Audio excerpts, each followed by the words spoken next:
Into the fire. Run. Run! Hello and welcome to another Miniature Realms Studio and Out of the Frying Pan podcast video. So this is one of those videos that finds itself across two channels. So bear with me if you're a bit confused with the extra logo being on the screen and you haven't seen any of my previous ramblings about it before. So this is a continuation of the Smaug project. Like has been covered on some of the previous videos. It's not a full tutorial, it's a bit of a vlog, really, a project sort of vlog of my experiences with building it, and I have showed a couple of tips along the way, so how to deal with resin, large resin, and how to do a bit of gap filling and things, but I've not showed every part of the build. I wanted to sort of enjoy the project on my own rather than feeling the need to film every single part of it. We're just about at the stage where I can't build anymore before painting, so I thought I'd just give a quick update to where we're at from then. So what have I got left to do? So as you can see, the wings are not attached. If I move some bits out of the way, I'll show you what happens when you try to attach the wings. So I've built everything else. I've fully gap filled everything else as far as I can see. So when you attach the wings, hopefully you can see on there, and it's focusing right.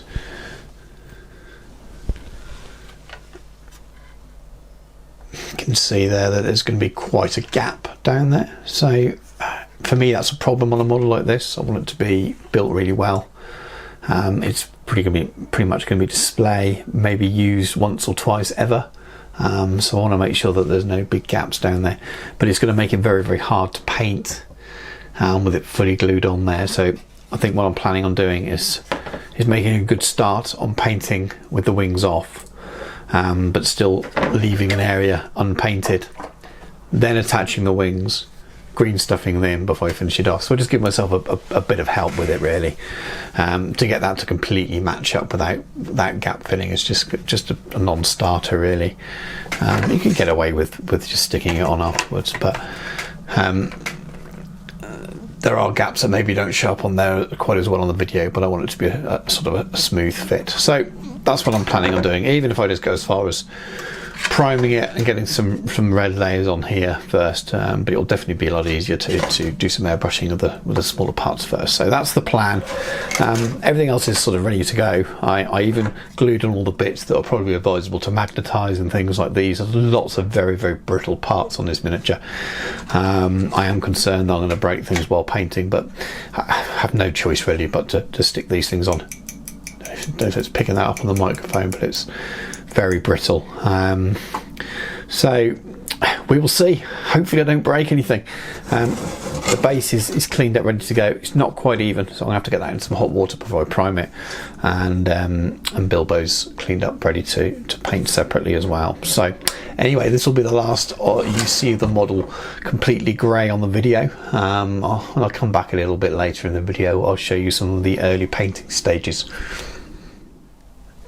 And here we are, just a little bit further along in the process.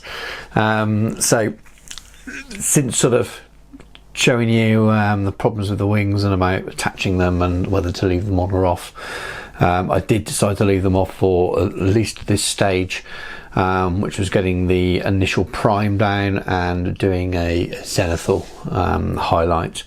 So there's grey and white over a black prime on him at the moment. You just make a little bit of space. I thought it was going to be quite hard to get into the body of the miniature. This is really hard to get on camera because he's so big. But I've got a nice sort of base layer down of where I want the shadow and some highlights and things to be. And I think the plan is going to be to start getting some of the base colours down now. I do apologise for how little is being on the camera at the moment. I hear him clicking away. That's his wing there.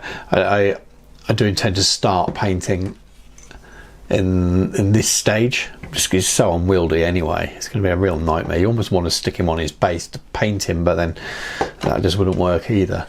That's going to be the hardest part of this project, I think, is just how to hold him when I'm painting.